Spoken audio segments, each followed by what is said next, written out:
June in New York City was a steam valve cranked to its breaking point. The air, thick with a humid, restless heat, promised no escape from the city's simmering anxiety as Claire Vance placed the last dish. Honey-glazed salmon with roasted asparagus. On the table, the sky outside was a blaze of bruised, magnificent orange. The sweet and savory aroma of the glaze filled their small Brooklyn Heights apartment, mingling with the clean scent of jasmine rice. It was the scent of home, or at least the home she had always imagined.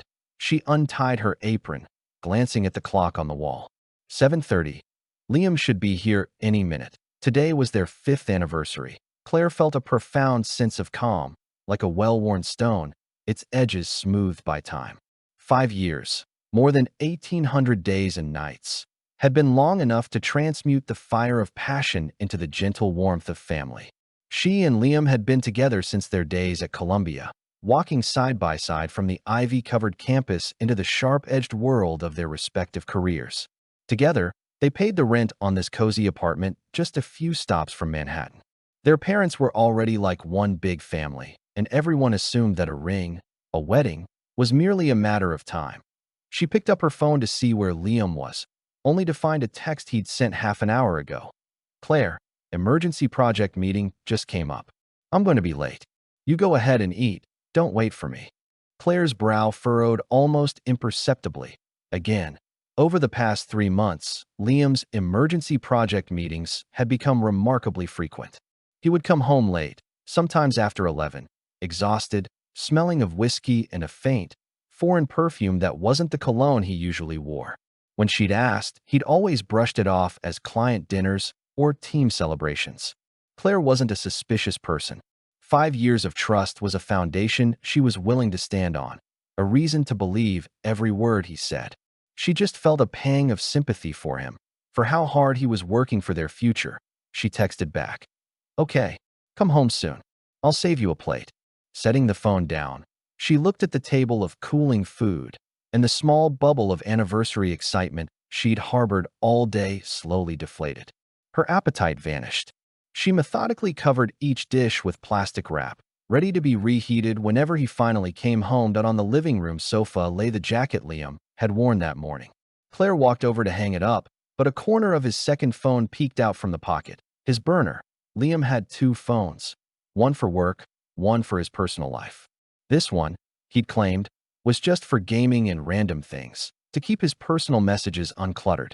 Claire had never once thought to look through it. That was a line of respect and trust you just didn't cross. But today, as if guided by some cruel fate, the screen suddenly lit up. A lock screen notification from a messaging app. The sender's profile picture was a pink cartoon bunny. The username was BreezyBabe. The message preview was short, but it pierced Claire's world like a shard of ice. "Liam, when are you finally going to tell her? I'm tired of sneaking around." A silent explosion detonated in Claire's mind. The world went mute, replaced by the frantic drumming of her own heart and the roar of blood rushing to her head. All the strength drained from her body. She staggered back, her hand fumbling for the arm of the sofa to keep from collapsing. "How?" She stared at the message, each word a red-hot brand searing itself onto her soul, sneaking around. "Tell her," suddenly, the late-night meetings, the unfamiliar perfumes, the flicker of evasion in his eyes. It all crashed together into a single, horrifying answer. The bone-deep chill crept up from the soles of her feet, spreading through her entire body. It was June in New York, but she felt as if she'd been plunged into a frozen lake. Her hand, trembling, reached out. It took every ounce of her strength to pick up the phone. She didn't need a password. The passcode for his burner phone was her birthday.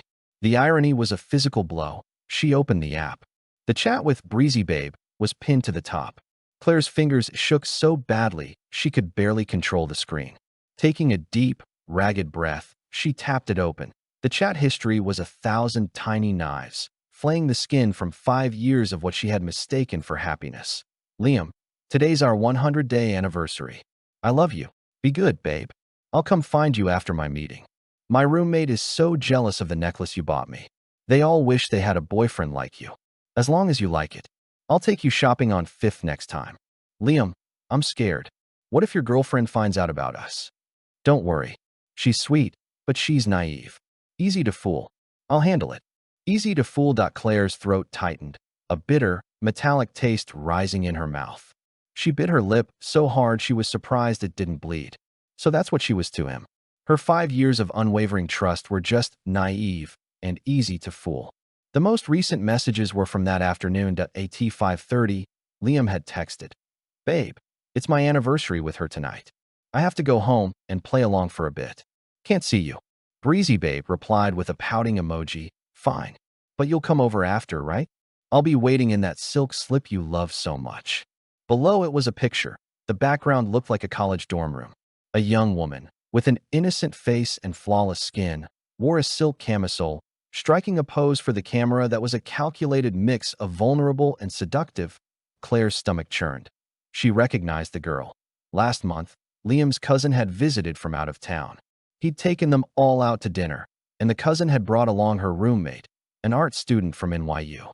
The girl had spent the entire evening gazing at Liam with a look of pure, starstruck adoration. Claire had graciously clinked glasses with her, treating her like a sweet, harmless kid. At IT was an adoration. It was ambition.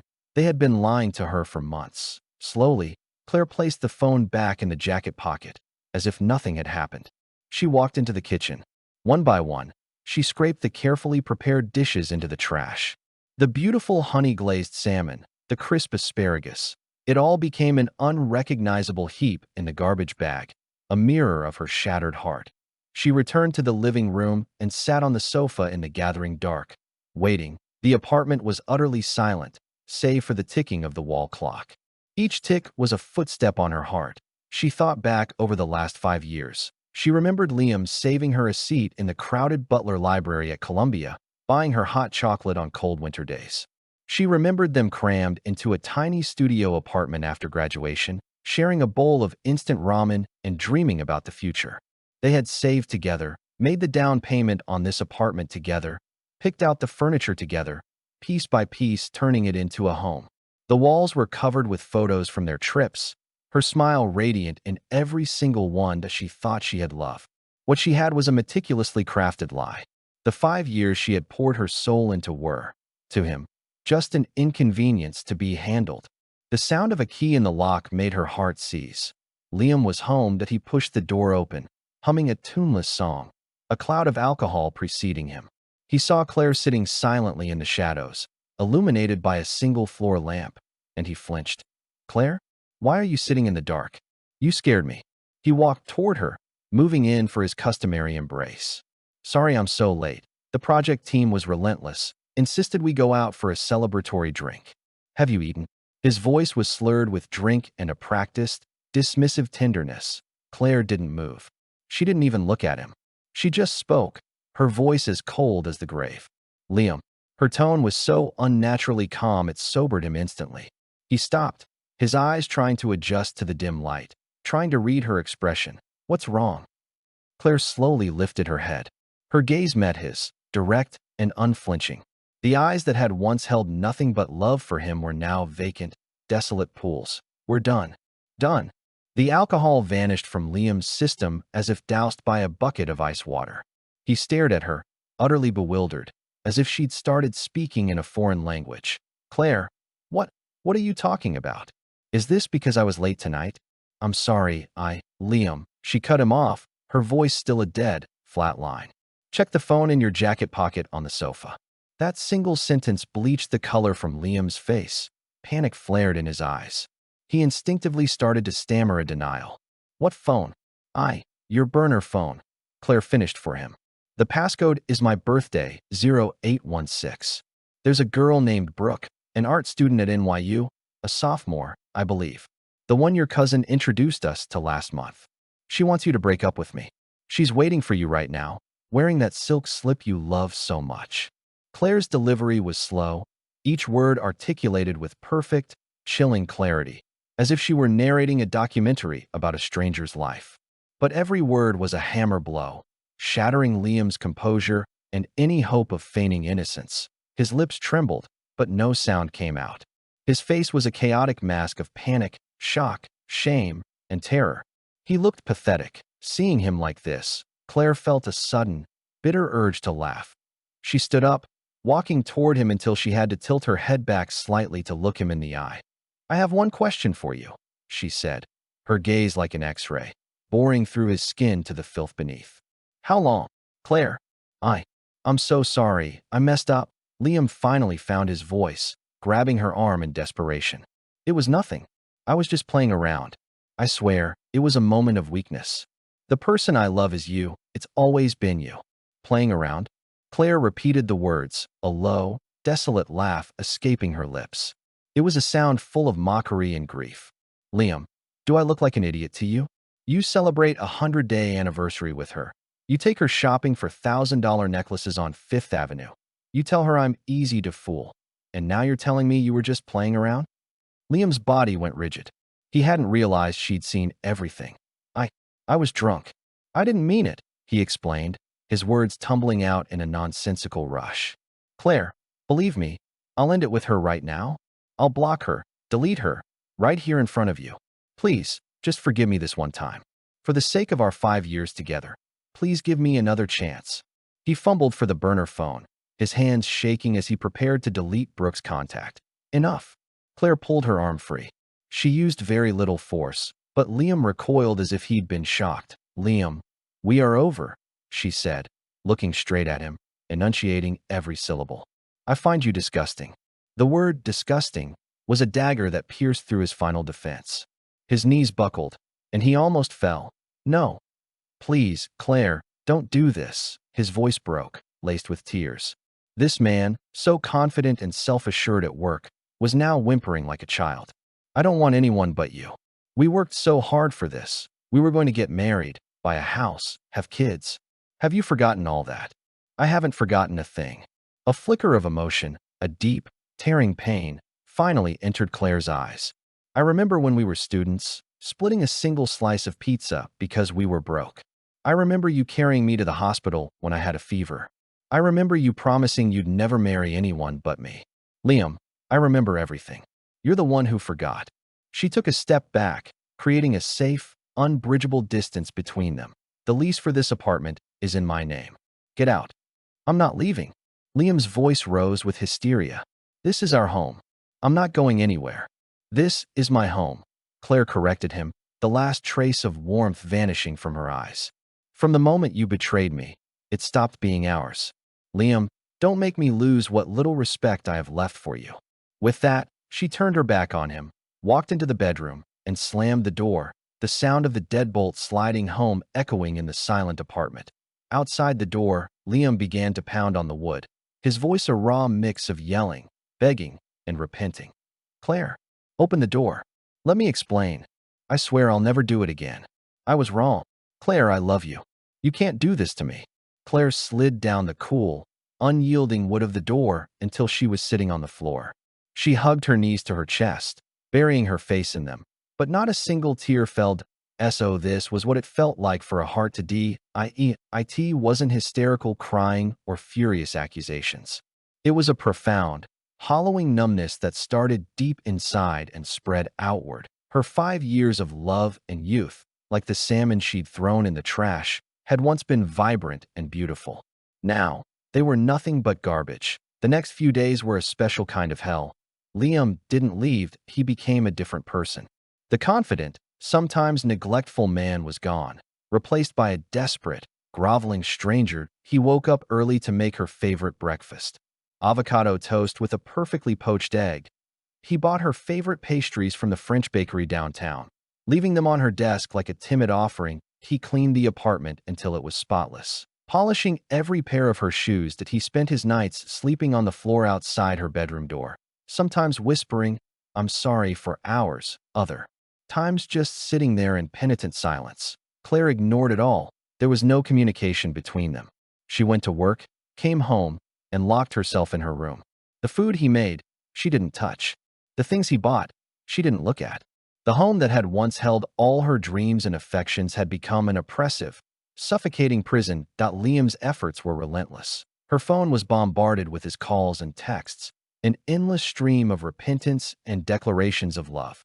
"Claire, can we please start over? I'll spend the rest of my life making it up to you. Claire, last night I dreamed we were back at Columbia.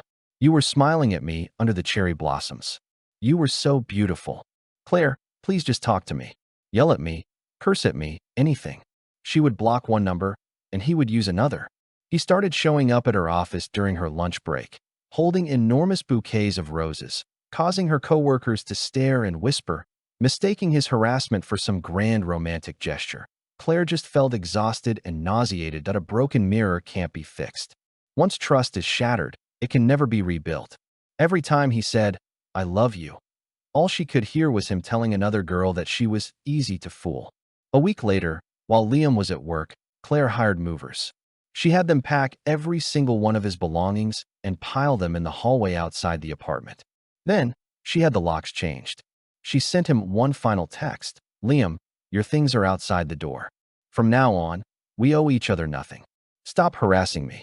After sending the message, she blocked him on every platform and deleted his number. The world was finally quiet, but her heart was completely empty. That evening, Claire received a call from her father, Robert Vance. "Claire, I need you to come home this weekend. There's something important we need to discuss." His tone was unusually serious that a knot formed in Claire's stomach. She assumed Liam had taken his drama to her parents. She pinched the bridge of her nose, weary. "Dad, if this is about Liam, don't bother. We broke up." There was a pause on the other end of the line before her father spoke again, his voice slow and deliberate. "It's not about him. It's about the Thorne family." "The Thornes?" Claire was stunned. "Which Thornes? How many Thorne families are there in this city?" Robert's voice was laced with a complex mix of awe and bewilderment. "Julian Thorne, the head of the family. He sent someone to make a marriage proposal today." "A proposal?" Claire thought she must have misheard. The phrase sounded archaic, like something from a period drama. Yet here it was, coming from her father's mouth, feeling both bizarre and deeply unsettling. "Dad, are you joking? Julian Thorne? Why would he propose to me? I don't even know him." "I have no idea," her father admitted, his voice still full of confusion. "The offer came through a man we both know in the business, a very respected senior figure." The message was sincere, and it was firm. "They named you specifically, Claire Vance. They want a marriage alliance." Julian Thorne, the name wasn't entirely foreign to Claire. It was a distant, glittering legend. During her time at Columbia, Julian Thorne had been a campus icon, a finance major a few years ahead of her. His family was absurdly wealthy, his grades were perfect, and his looks were impeccable, a sharp, cold kind of handsome that made him the unattainable prince in countless girls' fantasies. But legend also had it that he was intensely solitary and cold, repelling anyone who tried to get close. Like an iceberg radiating its own chill, Claire's only memory of him was from the freshman convocation, where he had given a speech as an outstanding student representative. He wore a simple white shirt and black trousers, his expression aloof, his voice cool and measured. His speech was poised and meticulous, delivered without a single wasted gesture or change in expression. After that, their lives had never intersected. She had been wrapped up in her campus romance with Liam, and he had graduated and immediately taken over his family's empire. Now, Julian Thorne was a titan of the New York business world, a near-mythical figure. He was ruthless and brilliant, having more than tripled the Thorne family's corporate footprint in just a few years. He was a frequent, if mysterious, fixture in the financial news. Why would a man at the pinnacle of that world want to arrange a marriage with her, an ordinary woman from a modest background? It made no sense. "Dad, this is ridiculous. Please, just tell them no for me," Claire said without a moment's hesitation. Her life was already in shambles. She was filled with nothing but disillusionment and mistrust toward relationships and marriage. It didn't matter if it was a stranger like Julian Thorne or the King of England. She would never agree to a transactional marriage like this. "Claire, I know you're going through a hard time," Robert said, his tone gentle but firm. "But this is the Thorne family. We can't just dismiss them out of hand. Please, just come home first. We'll talk it over in person, okay?" Claire fell silent. She knew her father. He was a self-made man who had built his construction company from nothing. Caution was his creed. A behemoth like the Thorne family was not something he could afford to offend. "All right, I'll be there on Saturday." Hanging up, Claire felt a wave of exhaustion wash over her.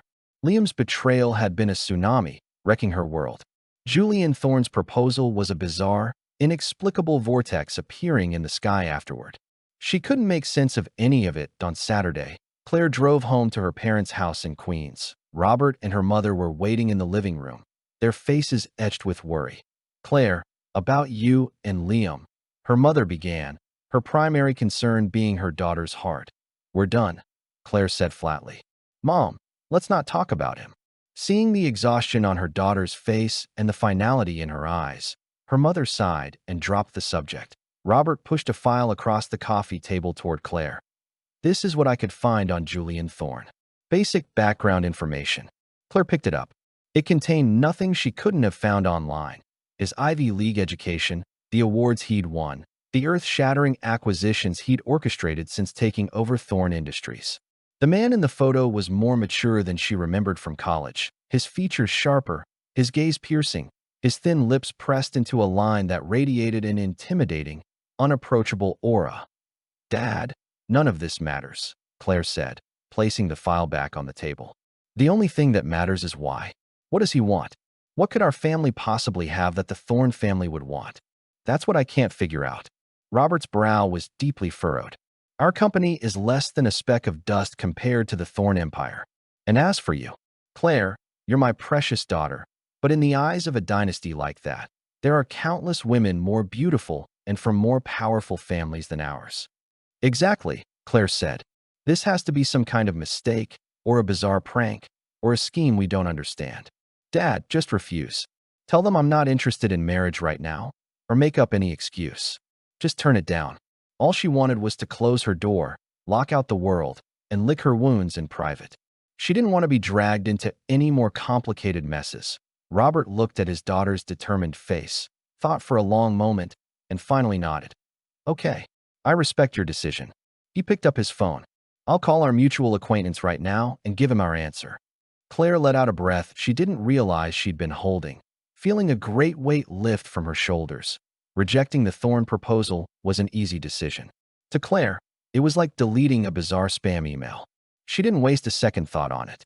All her energy was consumed by the pain of Liam's betrayal and the tedious logistics of separating their lives. She never could have imagined that her simple, logical decision would trigger a terrifying storm point. 3 days later, a news alert exploded across New York's financial sector and every social media platform. Julian Thorne, CEO of Thorne Industries, was found late last night in his home after an attempted suicide. He is currently in the ICU at a private Thorne-affiliated hospital, his condition critical. Claire was in the company break room making coffee when she saw the push notification on her phone. The mug slipped from her hand, shattering on the tile floor. Hot coffee splashed across the back of her hand, but she didn't feel a thing. Her mind was a complete blank. Julian Thorne tried to kill himself? How was that possible, and why? Dear God, did it happen right after her family had refused his proposal? A terrifying thought, one she didn't dare entertain, slithered into her mind like a venomous snake. No, it can't be. It had to be a coincidence. Yes, just a coincidence. A man like Julian Thorne, a man who stood at the apex of the world, a man who could have anything he wanted. Why would he try to end his life over the rejection of a woman he didn't even know? It was absurd. It was illogical. Claire repeated this mantra to herself, but her body began to tremble uncontrollably. The chatter from her co-workers in the office swelled around her. Oh my God, Julian Thorne tried to kill himself? Is that real? Successful in business, unlucky in love? Or maybe he had depression? What a tragedy. So young, so rich, so handsome. What could possibly make him want to die? Listening to their voices, Claire felt the room begin to spin. She stumbled back to her desk, her hands fumbling for her phone, and dialed her father. "Dad, did you see the news?" Her voice was shaking so badly it was almost unrecognizable. On the other end of the line, Robert's voice was heavier and more strained than she had ever heard it. "I saw it. Claire, I saw it. Dad, this has nothing to do with us, right? It can't be because of us." Robert was silent for a long time. The only sound was his heavy, labored breathing. Just as Claire felt she was about to shatter, he finally spoke, his tone a complex mixture of dread and disbelief. "Claire, that acquaintance, the one who delivered the proposal, he just called me again." What did he say?" Claire's heart leaped into her throat. He said that before the paramedics took him, Julian was clutching a photograph in his hand.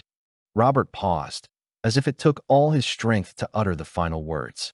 The photograph, it was your freshman ID photo from Columbia. Her father's final words were a silent bomb that detonated in Claire's ear. It was your freshman ID photo from Columbia. Claire stood frozen, her phone still pressed to her ear, the blood in her veins turning to ice.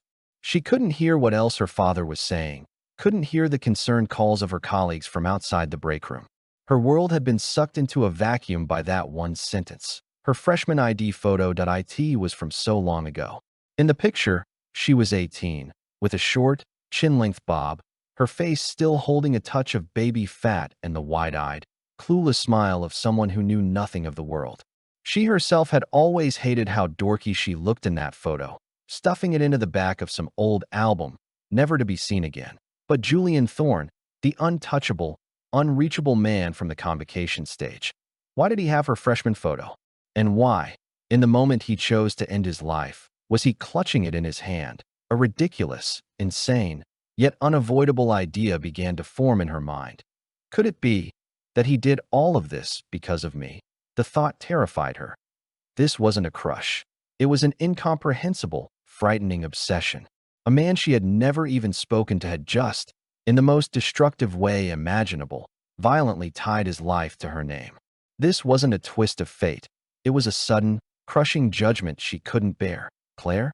Claire, are you listening? Her father's anxious voice pulled her back from the chaos of her thoughts. Dad. Claire opened her mouth, but her throat was too dry to make a sound. Don't panic, Robert said, forcing a calm he didn't feel, his trembling voice betraying him. Nothing is confirmed yet. Maybe it's all a misunderstanding. I want you to take the rest of the day off, come home, and we'll figure this out. Okay. Claire hung up the phone in a daze. She didn't remember how she asked her manager for leave or how she got out of the office building. She walked like a ghost through the crowded streets of New York. The sun was blinding, the city a cacophony of voices and traffic, but none of it reached her. Her world had shrunk to the news headline and her father's words, two demonic spells echoing endlessly in her mind. The tidal wave of guilt crashed over her. If she hadn't told her father to refuse the marriage proposal, would Julian Thorne still be okay? Had her one careless decision pushed a living, breathing human being, a titan of his world, over the edge? She couldn't let herself think about it. The thought, I might have killed someone, was an invisible hand squeezing her heart, threatening to suffocate her. For the next week, Claire lived in a state of unending torment. She shut herself in her apartment, drew all the curtains, and cut herself off from the world. She didn't eat. She didn't drink. She couldn't sleep. She just sat in the dark, hugging her knees, staring into nothing. She manically refreshed her news feed, searching for any update on Julian Thorne. Thorne Industries stock plummets amidst internal chaos. Julian Thorne remains in ICU, condition unchanged. Source reveals, Thorne CEO may suffer from severe, long-term depression. The word depression sent another chill through Claire's heart. If it was true, then her rejection might very well have been the final straw that broke him. Liam's calls and texts continued unabated. After seeing the news about Julian, he seemed to have guessed something was wrong, his messages filled with panic and fear. Claire, this thing with Thorne, it has nothing to do with you, right? Don't scare me. Claire, open the door, let me see you. I'm so worried about you. Claire didn't reply. She no longer had the energy to even hate Liam. Compared to a life hanging in the balance, a simple romantic betrayal seemed insignificant. That week felt longer than the past 5 years combined. Her spirit was stretched taut, pulled between guilt, fear, and a vortex of confusion that brought her to the brink of collapse. Then, on the evening of the 7th day, a new notification popped up on her screen. A miracle. Julian Thorne regained consciousness this afternoon. Has been moved from ICU to a private recovery suite. Reading the message, the nerve that had been stretched to its breaking point for a week finally snapped. Claire collapsed onto the sofa and began to sob, a storm of pent-up emotion breaking free. Her cries were a raw mixture of fear, relief, grief, and a profound, helpless confusion that he was alive. That single fact allowed her heart, which had been dangling over a precipice, to find a sliver of solid ground. After the tears subsided, one thought became crystal clear in Claire's mind. She had to see him. She had to ask him why. She had to understand. She could not continue to live her life shackled to this heavy, inexplicable burden. Having made her decision, Claire rose from the mess of her apartment. She went to the bathroom and stared at her reflection in the mirror, a pale, gaunt woman with red, swollen eyes. She looked like a stranger. She took a long, hot shower, changed into a simple, clean dress, and brushed her hair. No makeup. Then, grabbing her purse, she walked out of the home that had been her prison for a week. The security at the hospital's VIP wing was fortress-like. In addition to hospital security, several men in black suits with cold expressions stood guard, clearly Thorne family personnel. They intercepted any reporters or curious onlookers who tried to get close that as expected. Claire was stopped at the entrance. "Ma'am, do you have an appointment?" One of the men in black asked, his face impassive. I'm here to see Julian Thorne," Claire said, her hand nervously clutching the strap of her purse. "My name is Clara Evans." She had prepared herself for an argument, for being summarily dismissed. But the moment she said her name, the expressions of the men in black shifted in unison. They exchanged a look, and one of them immediately spoke into his earpiece that a moment later, a well-dressed man in his 30s with gold-rimmed glasses walked briskly out of the building. He approached Claire directly, gave a slight bow, and spoke in a tone that was both respectful and distant. "Miss Vance, hello. I am Mr. Thorne's chief of staff. My name is David." Claire was stunned. You know who I am?" Mr. Thorne gave explicit instructions that if you arrived, he was to be notified immediately. David's answer was professional and seamless, but his eyes held a complex mix of scrutiny, curiosity, and a faint trace of pity. Explicit instructions. The words made Claire's heart sink again. This was proof. None of it had been her imagination. Julian Thorne's actions were, in fact, all about her. Is he well enough to see anyone?" "I'd like to see him," Claire said, mustering her courage. David shook his head. "I'm sorry, Miss Vance. Mr. Thorne has only just regained consciousness and is extremely weak. The doctors have ordered absolute rest. He cannot receive visitors at this time."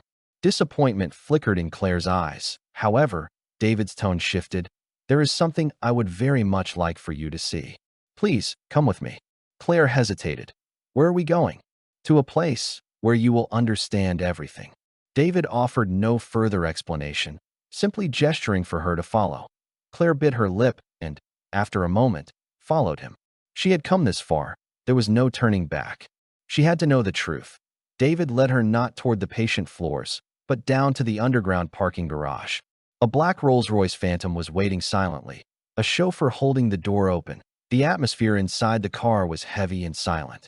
Claire wanted to ask questions, but one look at David's stern, unsmiling profile made her swallow her words. The car glided out of the city, heading north into the rolling hills of Westchester County, an area known for its scenic beauty and the extreme privacy of its wealthy residents. Finally, the car wound its way up a serpentine private road and stopped before a magnificent estate at the summit of a hill. A massive, black wrought iron gate swung open, revealing a garden manicured with the precision of a royal park, and at its heart, a sprawling mansion that looked like a European castle. Claire was too stunned by the sight to speak. David explained quietly from beside her. Mr. Thorne purchased this land and personally oversaw the design of the entire estate. It took years to build. It was intended to be his marital home. Marital home. Claire's heart clenched. She followed David through a cavernous living room and up a sweeping spiral staircase. The villa was decorated with an exquisite, if impersonal, taste. Aside from a few servants, it was empty, as silent as a museum, exuding a cold, uninhabited air. Finally, David stopped in front of a heavy, dark brown, solid wood door that he took out a key, unlocked it, and then stepped aside. "Miss Vance, please go in by yourself." For the first time, his voice carried an indefinable emotion. "The answers Mr. Thorne can't give you, they're all in there." With a heart full of trepidation, Claire took a deep breath and stepped inside. When she saw what was in the room, she felt as if she had been struck by lightning. That it was a room so vast, it was almost absurd, easily over 1,000 square feet. There was no bed, no sofa, No furniture of any kind. There were only walls. And hanging on those walls, crowded so densely they almost touched, were photographs of her. Starting from the first wall on the left were pictures from her infancy. In a swaddling blanket, taking her first wobbly steps, riding a tricycle in a park. The photos were slightly grainy, as if they had been re-photographed from old family albums. Then came her elementary school years. Saluting the flag in a school uniform, beaming with a gold medal at a track meet, wearing a tutu on stage at a dance recital. Further in, her middle and high school years. The side profile of her face as she sat concentrating at her desk. A group photo from a class trip where she was making a peace sign for the camera. Her tear-streaked, messy face at her high school graduation. Claire's steps grew heavier and heavier. It was as if she were walking through a time tunnel paved with her own past. The photos documented every significant moment of her life. Some she had forgotten herself, some taken from angles she had never seen. Her heart began to pound, her breathing shallow and difficult. A vast, disbelieving terror seized her. This wasn't just a secret crush. This was a man who had, through means she couldn't comprehend, watched her entire life unfold. She finally reached the last and largest wall. This wall was covered with photos from her time at Columbia and her first years of work. Her, reading quietly by a window in the library. Her, at a table in the dining hall, sticking her tongue out after a bite of spicy food she was sharing with Liam. Her, on campus, head tilted back to watch the cherry blossoms fall. Her, on her first day of work, looking nervous in her new professional attire. Every single one was a candid shot. In every photo, she was completely natural, entirely unaware of the camera. It meant that in all those moments she had lived, unthinking, a pair of eyes, a lens, had been following her like a shadow. And in the very center of this wall, enlarged to a massive size, was the photograph, the one Julian Thorne had been clutching in his hand. Her freshman ID photo. The 18-year-old girl in the picture was raw, naive, smiling at an unknown future without a hint of defense. Claire stood before the wall, her hands and feet ice cold, the hair on her arms standing on end. She could no longer support herself. Leaning against the wall, she slowly slid to the floor. She finally understood. The sudden marriage proposal wasn't a prank or a business scheme. That it was the desperate, clumsy, final act of a man obsessed to his core. A man who, after watching her entire life from the shadows, had made his one and only move to possess her. Miss Vance. David was standing behind her. His voice was filled with weariness and a deep sadness. Do you understand now? Claire looked up, her eyes red, her voice trembling. Why? Why all of this? David let out a long sigh and began to reveal the secret that had been buried for nearly a decade. Mr. Thorne has known you for a very long time. Or rather, he has known of you. It started at the freshman convocation at Columbia. You were supposed to be the student representative to give a speech, and he saw you for the first time then. Claire's mind reeled. The student representative? She wasn't the representative. There was no freshman speaker that year. Only Julian Thorne's address. No, you're misremembering, David said, as if reading her mind. You were chosen to be the student representative that year. But you became overwhelmed with stage fright right before you were meant to go on, and you sprained your ankle. It was Mr. Thorne who stepped in at the last second to save the situation. A forgotten fragment of memory surfaced in Claire's mind. She did remember being chosen, and then, because of an accident, the opportunity was lost. She had always assumed the university had simply changed its plans. She never knew the real story. From that day on, Mr. Thorne started paying attention to you. He has a severe social anxiety disorder, a manifestation of his depression. He desperately wanted to be near you, but he was terrified you would discover he wasn't normal. So, he could only resort to this. David gestured to the walls of photos. To this clumsy, silent way of chronicling every part of your life. He watched you get together with Mr. Miller. He watched you be happy together. It tormented him. He was jealous, but he couldn't do a thing. So he channeled all of it into his work, making himself more and more powerful. He thought that if he could just reach the absolute pinnacle of success, he would finally have earned the right to walk up to you in the light of day. These past few years, he's managed the family empire with a self-destructive intensity, all for that one goal. But he doesn't understand women. He thought a formal, arranged marriage, a union of powerful families, was the greatest promise he could offer. He believed that with the power and wealth of the Thorn name, he could give you the ultimate protection. So when your family refused, his entire belief system, the one thing that had been holding him up, it all collapsed. He felt that everything he had nearly killed himself to achieve was, in your eyes, utterly worthless. He lost all hope. David's voice grew quieter. Miss Vance, I have been by Mr. Thorne's side for 5 years, and I have never seen him truly smile. His world has always been gray. You were the only splash of color in it. I know this is sudden, even terrifying for you. But please, believe me, Mr. Thorne, aside from loving you with an intensity that borders on obsession, has never wished harm upon you or anyone else. He is a man with a noble heart. He is simply ill, a sick man, using the only methods he knew to love someone. The room fell into a dead silence. Claire looked at the walls of photos, listened to David's story, and felt her heart being squeezed by an invisible hand, the pain making it hard to breathe. Fear, shock, disbelief. All these emotions eventually melted away, replaced by an indescribable ache and a profound sense of pity. She thought of the ruthless corporate emperor from the financial news, of the fragile patient hovering between life and death in the ICU, and then of these silent, decade-long vigils on the walls around her. She finally realized that in all those years she knew nothing about, there had been a man who, from a place of near total isolation, had loved her for so long. Claire slowly stood up, her gaze drifting past the room to the window. The sun was setting, and the evening sky had painted the entire mountaintop in a warm, brilliant gold.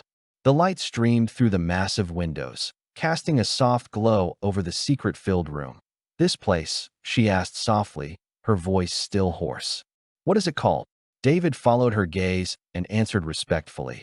Mr. Thorne calls it Sunset Ridge Estate. Claire's heart fluttered. Sunset, he said. David's voice grew even quieter, as if afraid to disturb the air. That he first truly noticed you at the convocation, when the late afternoon sun, the sunset, was streaming through the auditorium windows and fell right on you. He said it was the most beautiful light he had ever seen in his gray, colorless world. So, he named this place for that light. For you. Those last words landed on the surface of Claire's heart like a feather, yet they carried an impossible weight, sending ripples out that would not be still. Sunset Ridge Estate. It wasn't a cage built to declare possession. It was a love letter, one of a kind, named for the moment they first met. Claire could no longer hold it back. Tears streamed down her cheeks. But this time, they weren't tears of fear. They were tears of an immense, heartbreaking compassion. She finally understood Julian Thorne's world. It was a boundless, gray wasteland, shrouded by depression. And she, Claire Vance, was the only sunset on his horizon. When he thought that sunset had been extinguished by his own hand, his world had plunged into total darkness. She turned around, her red-rimmed eyes meeting David's, her expression filled with a resolve she had never felt before. Take me back, she said. I need to see him. Now. David seemed to have expected this. He simply nodded and led her out of the room of secrets on the drive back to the hospital. Claire was silent, watching the city lights blur past the window. Her state of mind had undergone a complete transformation. If she had come seeking answers born of fear, she was now returning with an overwhelming urge to bring warmth to that lonely soul. She wouldn't love him, at least, not now. But she could no longer ignore him. She owed him more, perhaps, than just an apology. Back on the VIP floor, the atmosphere was still heavy with a somber quiet. David led her to a hospital room door and said in a low voice, Mr. Thorne is inside. His emotions must be kept stable, so please, I understand. Claire nodded, cutting him off. She took a deep breath and gently pushed the door open. The room was large and stark, the medical equipment humming with a quiet, rhythmic pulse. Julian Thorne lay on the bed, dressed in a standard-issue hospital gown, his face so pale it was almost translucent. A thick bandage was wrapped around his wrist.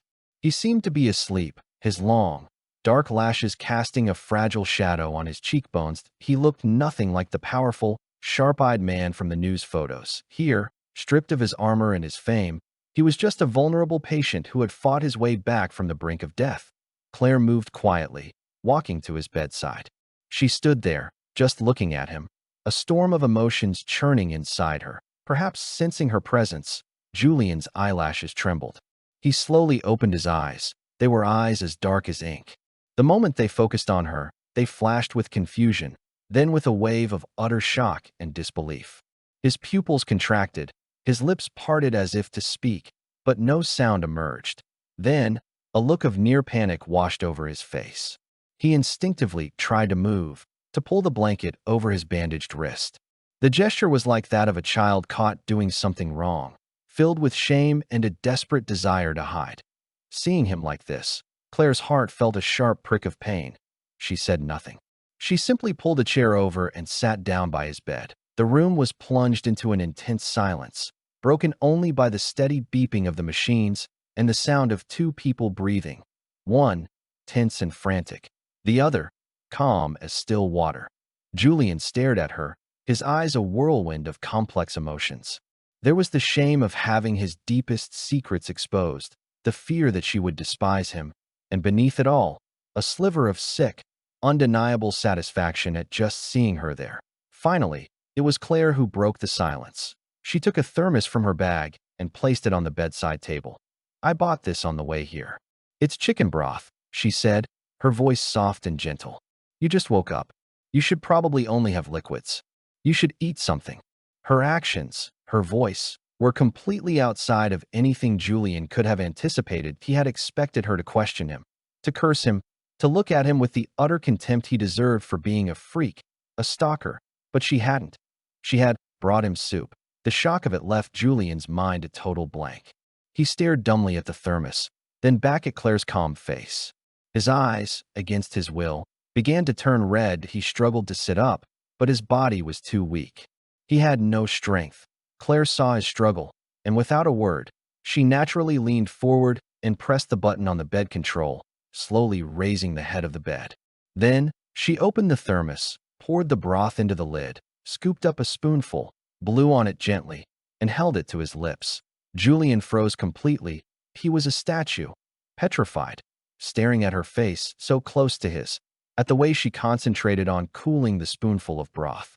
He could smell the faint, pleasant scent of her perfume, could feel the warm, savory steam rising from the spoon. This was all a dream, a beautiful, impossible dream. "Open your mouth," Claire said softly. Julian's throat worked. It felt like it took all the strength in his body to mechanically part his lips and accept the spoonful of broth. A warm, savory current slid down his throat, warming his cold, empty stomach, and seeming, impossibly, to warm his shattered heart. He looked at her, the red in his eyes deepening, until a single, hot tear escaped the corner of his eye, fell onto the white bedsheet, and vanished. Claire fed him the entire cup of broth, then silently wiped the corner of his mouth with a napkin. The entire time, they didn't exchange another word, yet it felt as if 1,000 conversations had passed between them. "You should get some rest," Claire said, packing up her things and standing up. "I'll come back to see you tomorrow." With that, she turned and left the room without a backward glance. Behind her, Julian watched her go, his hand reaching out as if to grasp something, only to fall, limply, back to his side. He turned his face to the window, his vision blurred by tears. His life, which had been gray for more than 20 years, was finally, in that moment, touched by a real and tangible light. The next day, Claire came again. She carried an insulated food jar containing a chicken soup she had woken up at 5 in the morning to simmer for 2 hours. When she pushed open the door, Julian was propped up in bed, looking at a tablet while David, his chief of staff, gave a quiet report. Seeing her enter, David immediately fell silent, gave her a respectful nod, and then slipped out of the room, closing the door softly behind him. Julian's gaze had been fixed on her from the moment she walked in. His face was still pale, but his eyes were brighter than the day before, no longer filled with just fragility, but with a new layer of nervous anticipation. "How are you feeling today?" Claire asked, her tone natural as she placed the food jar on the bedside table. Julian seemed surprised that she had initiated the conversation. He hesitated for a second before answering in a slightly hoarse voice. "Much better." His voice was low, laced with the weakness of a long illness, but it was a pleasant sound. I made you some chicken soup, Claire said as she ladled it into a bowl, the rich, golden broth releasing a fragrant steam. The doctor said you could have some. It's good for your energy. This time, she didn't feed him. She simply handed him the bowl and spoon. Julian took it with his uninjured left hand, his movements a little clumsy. He looked down at the few red goji berries floating in the soup, silent for a moment, before whispering, "Thank you." "Don't thank me," Claire said, taking a seat in the chair by his bed. "Consider it my apology for my earlier decision." Julian's hand, holding the spoon, tightened. He looked up at her, his expression urgent, as if he wanted to say something, but his lips moved and no words came out. Claire saw his discomfort and quickly changed the subject. "Are you already working? The doctor probably wants you to rest." "Just some unimportant emails," Julian said, his gaze dropping. "It's boring, just lying here. You could read something else." Claire thought for a moment, then pulled a book from her bag. "I'm reading this right now. The Devotion of Suspect X by Kigo Higashino. Have you read it?" Julian shook his head. "It's a brilliant story, though a bit dark," Claire said, handing him the book. "If you're bored, you could give it a try." Julian looked at the book, then back at her. He reached out and took it, his fingertips accidentally brushing against hers. He flinched back as if he'd been burned. Claire pretended not to notice his small, reflexive movement. She just smiled. "Go ahead and have your soup before it gets cold. I'll just sit here for a little while." That afternoon, Claire didn't leave right away. She sat in the chair, quietly reading her own book. Julian drank the soup in small, cherished sips. It took him nearly half an hour to finish the small bowl. The hospital room was quiet, filled only with the soft rustle of her turning a page. Sunlight streamed through the blinds, casting shifting patterns on the floor. The scene was so peaceful, it felt out of place in a room where a life had so recently been imperiled. It was a strange, wonderful atmosphere. They barely spoke, but an unspoken understanding flowed between them. From that day on, Claire came to the hospital every day. She would bring food she had made herself, light and nutritious things, sometimes a congee, sometimes a soup. She would bring a new book or a small bouquet of flowers. She didn't talk much.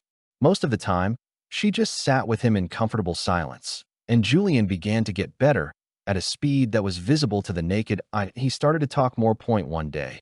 As Claire was peeling an apple, he suddenly spoke. "I finished the book." So quickly, Claire was surprised. "What did you think?" "The main character, Ishigami. He's a tragic figure," Julian said, his voice still low. "He spent his whole life living in the dark for the woman he loved." Claire's hand, holding the peeler, paused. She looked up and met his dark, intense gaze. In his words, she heard a powerful, almost personal resonance. He wasn't just talking about the character in the book, but the woman, Yasuko. She never truly found the light either, Claire said softly. They were each other's everything, but they were also each other's chains. Julian was silent for a long time, so long that Claire thought he wasn't going to answer. Finally, he said slowly, "If there was light in the darkness, who would choose to stay in the darkness?"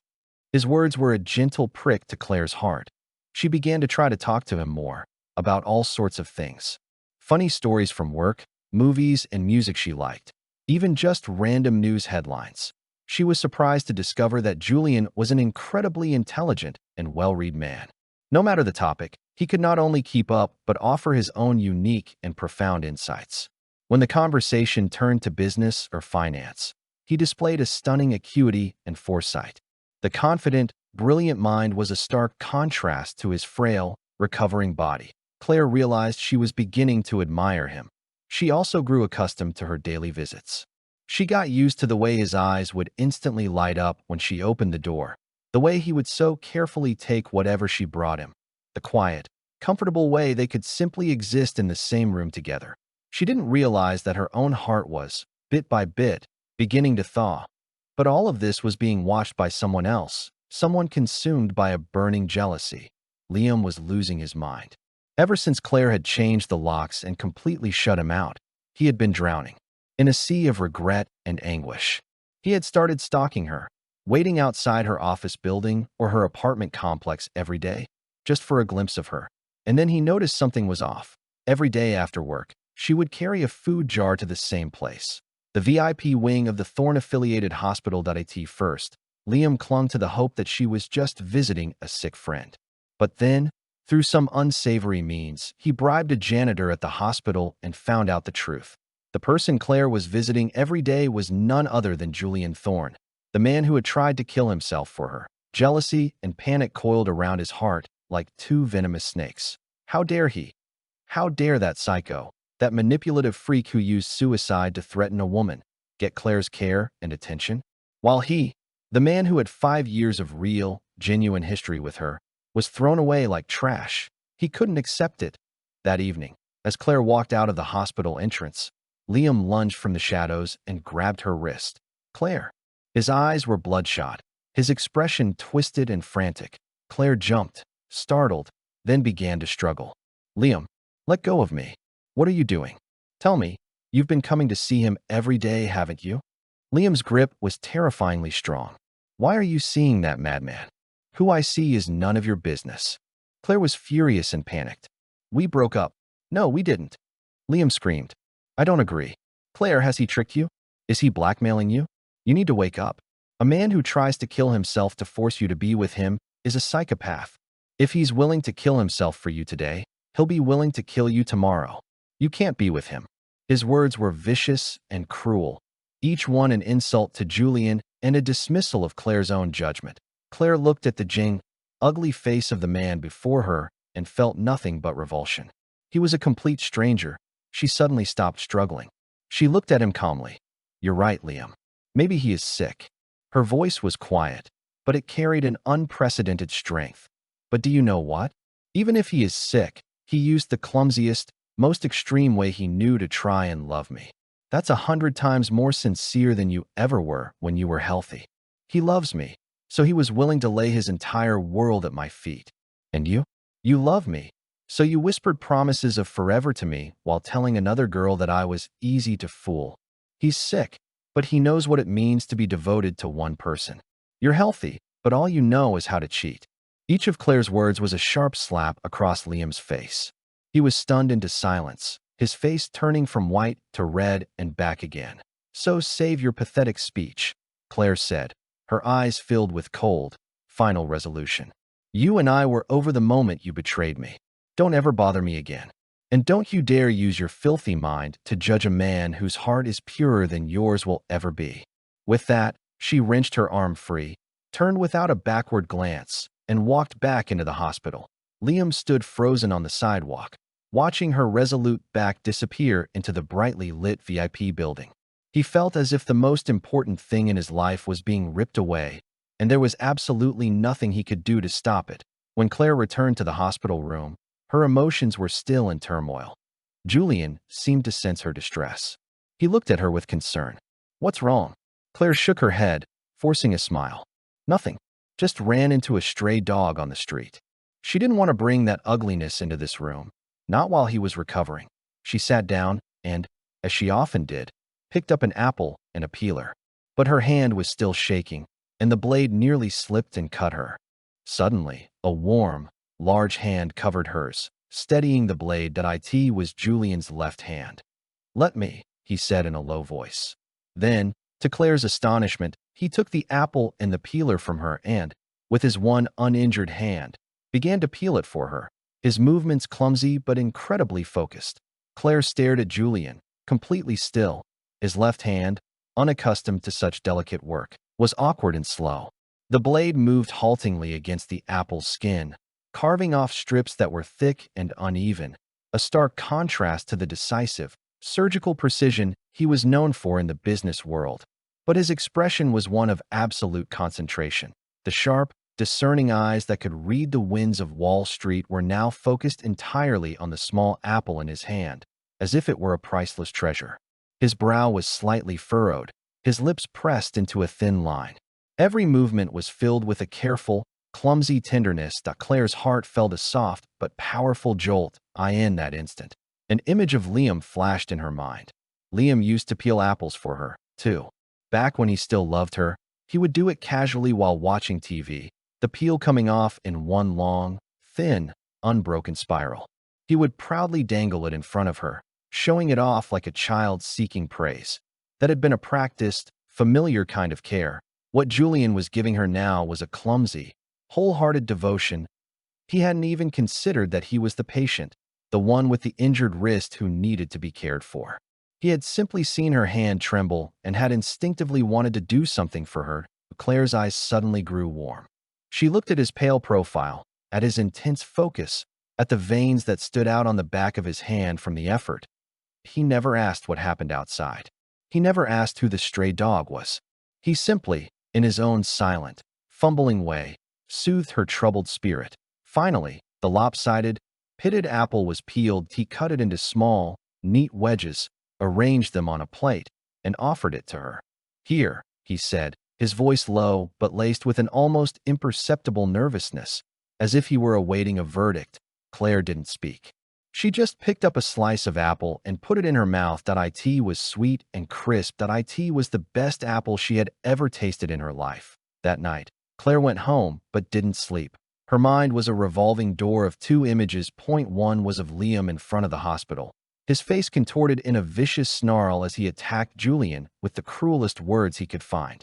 The other was of Julian in the hospital room, using his one good hand to painstakingly peel an apple for her. Point one was the past, dragging her into a swamp of pain. The other was the present, trying to lift her up and hold her gently. Point one was a practiced betrayal. The other was a clumsy sincerity. The answer seemed obvious. Claire walked to the window and looked out at the sea of lights across the city. She knew she was at a crossroads. She could no longer wallow in the hurts of the past, nor could she continue to ignore the heavy, searing devotion that was being offered to her now. She picked up her phone and dialed her father. Robert Vance answered quickly, his voice tinged with worry. "Claire, you're up late." "Dad." Claire's voice was preternaturally calm. "I've made up my mind." "About what?" Claire took a deep breath, as if steeling herself for a decision that would change the course of her entire life. "The proposal from the Thorne family. I accept." The line went silent for a long time. Her father was clearly stunned by her complete reversal. "Claire, are you being pressured?" he asked urgently. "Did the Thornes threaten you? Don't be afraid. Whatever it is, your father will handle it. Don't force yourself into this." "I'm not being forced," Claire interrupted, her voice soft but unyielding. "Dad, this is my decision. I've been getting to know him. He's nothing like I imagined. He's a good person. I want to give it a try." She didn't tell him about the terrifying obsession, about Sunset Ridge Estate and its walls of photos. She simply told her father, in the plainest terms, that she wanted to try to start a new life. That it was a gamble, a bet she was placing on the rest of her life. But when she remembered the look in Julian's eyes as he peeled that apple, she felt that this man was worth the risk. Her father let out a long, heavy sigh. He knew his daughter. She seemed gentle, but beneath the surface, she was strong-willed. Once she made a decision, nothing could change her mind. "All right," he finally said. "If this is the path you've chosen, then your father supports you." Hanging up the phone, Claire felt a massive weight finally settle in her heart. The next day, she arrived at the hospital as usual, insulated jar in hand. When she opened the door, Julian was standing by the window, looking down at the gardens below. The moment he heard the door, he turned his head, and upon seeing her, a soft smile instantly bloomed in his quiet eyes. After spending so much time together, he no longer seemed so tense and awkward around her. "It's a beautiful day," Claire said, walking to his side and following his gaze. "The roses in the garden are in full bloom." "Yes," Julian nodded. Though his eyes never left her face, Claire's heart began to beat a little faster. She clenched her fist, gathered her courage, and met his gaze. "Julian." "I'm here," he answered immediately. I talked to my father yesterday." Julian's expression flickered slightly. He didn't speak, just waited quietly for her to continue. He could sense that something about her was different today. Claire looked at him and said, each word clear and deliberate, "I told him that I accept your proposal." The air in the room seemed to freeze. That Julian's pupils dilated. All expression vanished from his face, replaced by a look of pure, blank shock. He stared at Claire, as if trying to determine if he was hallucinating. "What did you say?" His voice was so overwhelmed with emotion it came out as a broken whisper. Seeing his reaction, Claire's heart softened. She repeated, "I said, I'm willing. I'm willing to marry you." This time, He heard an immense, unbelievable wave of joy crashed over him, flooding his entire world. His eyes that had stared down death and billion-dollar mergers without flinching, were now rapidly filling with tears. He tried to smile, but the moment his lips curved upward, the tears broke free. He tried to speak, but his throat was choked with emotion, and he couldn't form a single word. His pale face was a strange, heart-wrenching canvas of crying and smiling at the same time. Finally, he reached out with his good left hand. It was trembling as he carefully, reverently, as if touching a holy relic, took her hand in his. His palm was hot and damp. Claire, he managed her name, but his voice was a ragged mess. Thank you. Thank you for being willing to pull me back after I had already fallen into the abyss. Thank you for being the sunset that will never fade in my gray world. Claire looked at the man weeping with joy before her, her heart a mix of 1,000 emotions. She reached out with her other hand and gently covered his, stroking the back of his hand with her thumb. Julian, she said, from now on, no more thank yous. We're family. They were going to be husband and wife. Anything she gave him would be a matter of course. Julian nodded fiercely, the tears now streaming down his face. It was as if all the pain, suffering, and loneliness he had accumulated over 20 years were being released in this one moment. In front of her, Claire didn't rush him. She didn't interrupt. She just sat quietly, letting him hold her hand, letting him cling to her as if she were the only solid thing in the world.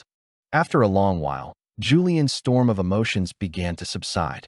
He fumbled for a tissue and clumsily wiped his face, looking away from her, a faint blush creeping up his neck. I lost my composure, he said, his voice still hoarse. Claire couldn't help but smile, a genuine, radiant smile for the first time in what felt like ages. It's okay. You look kind of cute. The word cute sent a deep blush across Julian's usually stoic face. He looked at Claire, flustered, his deep-set eyes filled with the wonder of a man who has just recovered a lost treasure and is experiencing love for the very first time. Just then, there was a knock on the door, and his chief of staff, David, walked in. He immediately saw their joined hands and the unprecedented, tear-streaked, bashful softness on Julian's face. David froze. Then a wave of immense joy and relief washed over him. He had been by Julian's side for years and had come to see him as family. Seeing him finally achieve his heart's desire, David felt his own eyes begin to water. Mr. Thorne, Miss Vance. He quickly composed himself, resuming his professional demeanor. Julian didn't let go of Claire's hand. He turned to his trusted subordinate, and in that instant, he was once again the decisive, powerful head of the Thorne family. David, his voice was quiet but held an unquestionable authority. I need you to handle a few things immediately. First, prepare the most formal betrothal gifts in the name of the Thorne family. I want to see the list by this evening. Second, I want you to personally contact Mr. Vance and arrange a time for me to visit him to discuss my marriage to Claire. Ensure that our sincerity is conveyed in the most respectful manner possible. Third, contact the world's top wedding planners. Have them send their proposals to my email. Remember, every single detail of the wedding is to be based on Claire's preferences. Her word is the only standard. And fourth, draft an announcement. Tomorrow morning, I want to publicly announce our engagement. The series of commands was clear, decisive, and efficient. Claire listened from the side, feeling a strange sense of security. This man, when it came to their future, was demonstrating absolute commitment and urgency. He was using the most direct and powerful means to declare their relationship to the world, binding them together irrevocably. Yes, Mr. Thorne. I'll get on it right away, David replied, his voice filled with excitement. He turned and left quickly, his steps light with happiness. The room was once again quiet with just the two of them. Julian turned back to Claire, his gaze softening again. He asked, a little uncertainly, "Is this too rushed for you?" Claire shook her head and smiled. "It's perfect," I agreed, "and I have no intention of backing down." Her forthrightness was a balm to his anxious soul. He squeezed her hand, as if wanting to say more, but in the end, all the words in his heart melted into a soft, contented smile. The Thorne family's efficiency was astonishing. That afternoon, Claire received a call from her father. Robert Vance's voice was filled with shock and awe. He said that David had already paid him a personal visit, his demeanor humble and respectful. The list of betrothal gifts he presented was worth 100 times the Vance family's total assets, an offering so sincere it was overwhelming. Claire, her father concluded with a sigh of wonder. It seems Julian Thorne truly sees you as the most precious thing in his life. I can rest easy. In the days that followed, Julian's recovery progressed at a miraculous pace. The engagement seemed to be the panacea for all his ailments. The color returned to his face, and his spirits lifted with each passing day. And the relationship between him and Claire deepened rapidly in their daily time together. He was no longer just a silent listener. He began to share things from his past with her, details of his secret love that she had never known. Your sophomore year, you were in a debate tournament. You wore a white dress. The sun was shining that afternoon, and when you stood on the stage, you looked like you were glowing. You cried at your graduation. I was watching from across the crowd. I wanted so badly to go and give you a hug, but I didn't dare. The first time you and Liam had a fight, it was on the athletic field at the university. You sat alone in the bleachers for a long time. I sat there with you for just as long. You just never knew. Each little story he told was like a piece of a puzzle, slowly assembling a complete picture of the Julian Thorne who had loved her so deeply.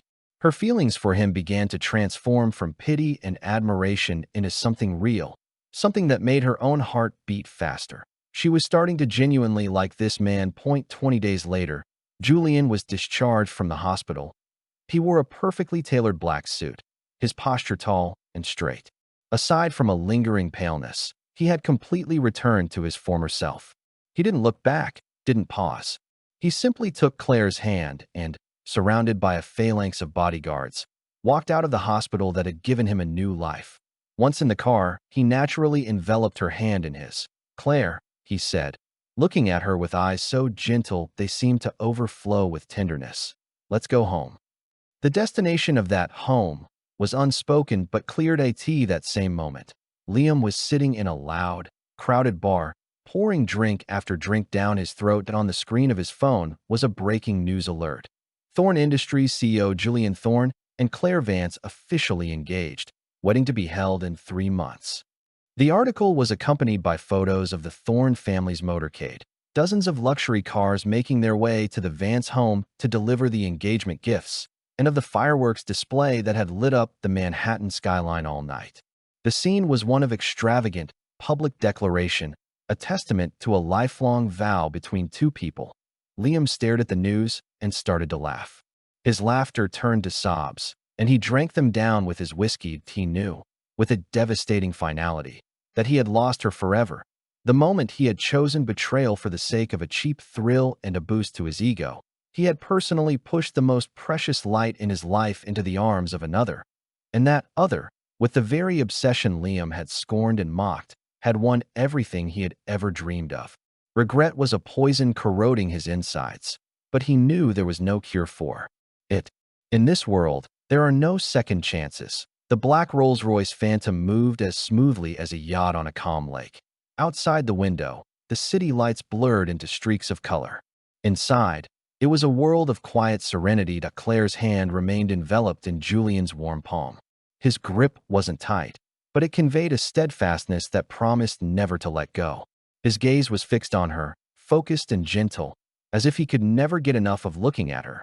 Being watched so openly made Claire's cheeks flush, but the feeling wasn't unpleasant. Instead, a quiet sweetness bloomed in her heart. She knew this man was using every one of his senses to confirm that this hard-won happiness was not a dream. The car finally turned onto the familiar winding road and stopped before the grand estate. Sunset Ridge Estate, as Claire stood before the castle-like mansion for the second time. Her feelings were a world apart from her first visit. Then, she had come in fear and shock, a passive participant in the unveiling of a terrible secret. This time, she was returning as the future mistress of the house, led by the hand of the man with whom she would spend the rest of her life. This was no longer a cold castle imprisoning dark secrets. It was the warm sanctuary he had built for her. "Shall we go inside?" Julian asked, his voice laced with a subtle nervousness. He was like a child presenting his masterpiece to a beloved teacher, desperate for approval, terrified of any flaw. "Yes," Claire smiled at him. They entered the vast living room. The crystal chandeliers still sparkled, the marble floors gleaming. A line of servants stood waiting respectfully, bowing in unison. Mr. Thorne, Miss Vance. Julian gave a slight nod, then led Claire by the hand, personally giving her a tour. If there is anything at all that you don't like, we'll change it immediately. I love it, Claire said sincerely. It's beautiful. Julian visibly relaxed. As long as you like it. He showed her every room. The luxurious home theater, the professional-grade indoor heated pool, the library that could hold 10,000 books. Every space was a testament to the owner's taste and wealth, yet they all felt a little empty, lacking a human touch. Claire knew what was missing. A true lady of the house. Inevitably, they arrived at the second-floor landing before the heavy, dark brown, solid wood door. The room that held all his secrets. Julian stopped. A flicker of awkwardness and shame crossed his face, and his grip on Claire's hand tightened. The things inside. I'll have David get someone to clear it all out right away, he said in a low voice, his tone full of embarrassment. It was wrong of me to do things that way, don't. Claire squeezed his hand, interrupting him. She looked up at him, her expression serious. Julian, that's your past, and it's part of our story. Since I've chosen you, I've chosen to accept all of you. Julian's eyes widened, a tremor running through him. He never expected her to so readily accept that dark, almost pathological part of his history. Let's go in together, okay? Claire said softly. Julian was silent for a moment before finally nodding. He used his key to open the door. The walls of photos still told their silent, years-long story of devotion. This time, as Claire looked around the room, she felt no fear, only a deep, aching sympathy for the man beside her. She walked to the wall filled with her college photos and pointed to a picture of her in profile, reading in the library. This one is very good, she said. It makes me look much more sophisticated than I actually am. Her light-hearted tone instantly eased the heavy atmosphere in the room. Julian came to her side, his gaze distant as he looked at the photo. That day, you sat there for 3 hours without moving. I stood behind a bookshelf not far from you, for all 3 hours. Claire's heart stirred. She turned to look at him, but he added, a little sheepishly. I was afraid that if I moved, you would notice me. Claire pictured it, a tall, handsome man, hiding like a thief behind a bookshelf, holding his breath, just for the chance to look at the girl he loved for a little longer. A laugh escaped her. Julian Thorne, you were a real fool back then. I was, he admitted without hesitation. A complete fool. Claire's smile softened. She took his hand and led him to the center of the room. Let's turn this into our study, she proposed earnestly. You can work in here, and I can read. Together, we can fill this room with love.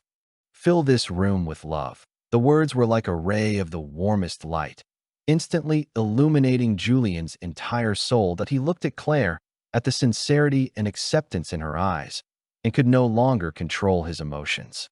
He reached out and pulled her into a tight, desperate hug that he had rehearsed this embrace in his dreams 1,000 times. Her body was soft and warm, carrying a faint, sweet scent. As he held her, truly held her in his arms, Julian felt that his soul, which had been fractured for more than 20 years, was finally, in this moment, made whole. Okay, he promised, his voice hoarse in her ear. Whatever you want. From that day on, Claire officially moved into Sunset Ridge Estate. Julian gave her absolute freedom and respect. He had her move into the master suite while he took a separate bedroom next door, never once crossing any lines. But every member of the staff knew that Miss Vance was the true master of the house. Her habits were meticulously studied. Her favorite foods appeared on the dining table. A flower she casually mentioned admiring would fill the gardens the next day. And their feelings for each other underwent a quiet transformation in the peaceful, sweet routine of living together. Claire discovered that the Julian of daily life was completely different from the business tycoon. He was a little clumsy, not at all romantic in a traditional sense, but he showed his love in the most direct ways. If she stayed up late reading, he would silently place a warm glass of milk by her side. If she had a sudden whim to cook and made a mess of the kitchen, he would dismiss the chefs, awkwardly act as her sous chef, and then eat every last bite of her disastrous creations, seriously proclaiming them delicious. And Claire, in turn, began to actively draw closer to him, to bring him warmth. She would pull him along for walks in the estate's gardens at dusk, tell him stories from her childhood, and gently massage his temples when he was tired from work. Finally, one rainy night, they were sitting side by side before the fireplace in the library, listening to the soft patter of rain against the windows. The firelight cast their shadows long on the wall. Claire turned to look at Julian's profile, softened by the flickering light, and on impulse, she leaned in and gently pressed a kiss to his cheek. Julian's body went rigid, as if someone had hit a pause button that he slowly turned his head, his eyes wide with disbelief. Claire felt a blush rise in her cheeks, and just as she was about to say something, Julian leaned in. He locked his intense gaze on hers, and then, with an almost holy reverence, he pressed his lips to hers. It was an incredibly gentle kiss, devoid of any lust, but filled with an infinite, tender adoration. It was his first kiss, and it was the first true kiss between them. When it ended, he rested his forehead against hers, his breathing hot and ragged. Claire, his voice was a raw whisper, "I love you." The 3 months leading up to the wedding passed in a sweet, dreamlike haze. The wedding itself was an event of such splendor and luxury that it became the talk of New York City. The Thorne family chartered a massive luxury yacht for the ceremony, decorating it with millions of white roses flown in from the Netherlands. The entire upper echelon of the city's society was in attendance to witness the wedding of the century. When Claire, wearing a custom-designed Italian gown, walked down the aisle on her father's arm toward Julian, the entire world seemed to fall silent. Julian was dressed in a pristine white tuxedo that made him look like a prince from an old master's painting. He stood at the altar, his gaze passing over all the guests, focused solely on her. His usually calm eyes were now brimming with excitement, adoration, and the ecstatic joy of a lifelong wish about to be granted. Robert Vance placed his daughter's hand into Julian's, patting his hand and saying in a solemn voice, "I'm entrusting my precious daughter to you." "I will, sir. You have my word," Julian said, his grip on Claire's hand tight and sure. "I will spend my life loving and protecting her." Under the officiant's guidance, they exchanged rings and vows. When Julian said the words, "I do," his voice trembled with an emotion he couldn't contain. He lifted her veil, looked at the face he had loved for nearly a decade, the face that was now, finally, his, and he leaned down. Amidst the blessings of everyone present, he deeply kissed his new bride. In that moment, his gray world was filled with a million brilliant sunsets. The sky was bright. The wedding celebration lasted late into the night. Julian, almost unable to wait, toasted the most important guests and then immediately took Claire by the hand to leave. He didn't want to share his new bride with the world for a second longer. He just wanted to take her back to the world that belonged only to them. The car glided smoothly towards Sunset Ridge Estate. Inside, Claire leaned against Julian's shoulder, listening to the strong, steady beat of his heart, feeling a sense of peace and contentment she had never known. She could feel the tension in the man beside her, the heat of his breath. He seemed calm, but inside, a storm of emotion was raging. They returned to the estate to find the main house aglow with lights. Their master suite had been exquisitely prepared, the bed covered in rose petals, the air filled with the sweet scent of aromatherapy candles. Julian closed the door, shutting out the rest of the world in the vast room. It was just the two of them, but he didn't move immediately. He simply came up behind Claire, who was still in her evening gown, and wrapped his arms around her, resting his chin on her shoulder. "Claire," he murmured, his voice a trembling, disbelieving whisper in the quiet night.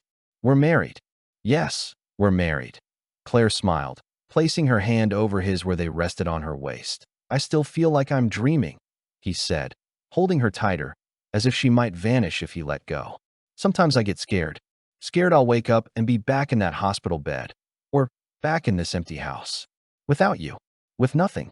His voice was laced with a deep-seated fear, the kind of insecurity that comes only when one is so happy they're terrified of losing it all. Claire turned in his arms and cupped his face, forcing him to meet her eyes. "Julian, this isn't a dream," she said, her voice clear and firm. "Look at me. I'm right here. I'm Claire Vance. I'm your wife. I will be with you for the rest of our lives. I'm not going anywhere." Her gaze, her promise, was the most effective sedative, slowly soothing the anxiety in his heart that he looked at her deeply, the emotion in his eyes so intense it felt like it could devour her. Claire, he leaned in, his hot breath against her ear, his voice a raw rasp. I love you. I love you so much I think I'm going crazy. He could no longer hold back. He lowered his head and kissed her. This kiss was different from all the others. It was no longer a careful exploration or a chaste touch. It was filled with a decade of suppressed longing, with the wild joy of a dream finally realized, with the primal, overwhelming possessiveness of a man for his woman. Claire felt herself yielding under his assault, her breath stolen from her. She could feel the beast that had awakened inside him, but she wasn't afraid. She knew that this beast wore the gentlest of chains, and they were forged for her alone, that he swept her up into his arms and carried her to the large bed covered in rose petals. That night, he was tireless, proving the reality of their union again and again with the most primitive, intimate language of the body. Over and over, he whispered her name in her ear. Claire, my sunset, my light. And Claire, moving from initial shyness to complete acceptance, and finally to active participation, surrendered completely to his love. She knew she had married a man who worshipped her like a goddess. And she, in turn, deeply loved this man who had walked out of the abyss for her. Married life was as sweet as a poem with no end. Julian seemed determined to make up for the 10 years he had lost, showering her with a double dose of affection. He was still the commanding titan of the business world, but in front of Claire, he was just an ordinary husband who could be clingy, playful, and even jealous. He would pout if she looked at a male celebrity on TV for a second too long, and he would be giddy with happiness for an entire day if she knitted him a tie. Sunset Ridge Estate finally gained the warmth of a real home. The room of photos was, as promised, converted into their shared study. Most of the photos were put away into custom-made albums, with only a few of the most meaningful ones left hanging alongside their new wedding portraits. Often, after finishing his work, Julian would just sit on the sofa and watch Claire as she read quietly on the other side of the room. He could watch her for hours. For him, there was no greater happiness than simply looking up and seeing his light that a year later. Claire gave birth to a healthy baby boy. When the nurse placed the tiny, wrinkled infant into Julian's arms, this man who had never lost a business deal, who had faced death without flinching, was so nervous he was practically paralyzed that he reached out with stiff arms, wanting to hold his son but terrified he would break the fragile little creature. Finally, it was Claire, lying in her hospital bed, who smiled and said, "Go on, hold him. He's our son." Only then did Julian take a deep breath and carefully, gingerly, take the baby into his arms. The tiny infant looked so small, so unreal in his broad embrace. When he felt that warm, soft weight against him, Julian's eyes instantly turned red. He bent his head and pressed a priceless kiss to his son's forehead. In that moment, his life was truly complete. That a loving wife, a beautiful son, a warm and whole family. Everything he had never dared to hope for had become his reality. Several months later, on the sprawling lawn of Sunset Ridge Estate, Julian was patiently playing with his son, who was now crawling. He had put aside all his work and all his dignity, lying on the grass and letting the baby pull his hair and tug on his tie. His face was lit with a smile so radiant. Claire had never seen anything like it. Claire sat on a nearby bench, sipping a warm cup of tea, a gentle smile on her face as she watched the two most important men in her life. The soft breeze drifted by, carrying the scent of roses from the garden. She knew, with absolute certainty, that this was the very picture of happiness. Epilogue: Liam never married. His life seemed to have frozen on the night he saw the news of the Thornvance engagement. He had other girlfriends, but every relationship fizzled out. He couldn't stop himself from searching for a trace of Claire in every woman he met, only to be disappointed when he found that no one else was her. He would sometimes see news about Julian and Claire on financial news channels or social media. Them attending a charity gala, them being spotted by a fan in a park with their child. Every single time, the way Julian looked at Claire was filled with an undisguised adoration and doting love. That happiness was a blinding light that pierced his heart like a knife. He spent the rest of his life regretting the foolishness of his past. But life offers no do-overs. A chance, once missed, is missed for a lifetime.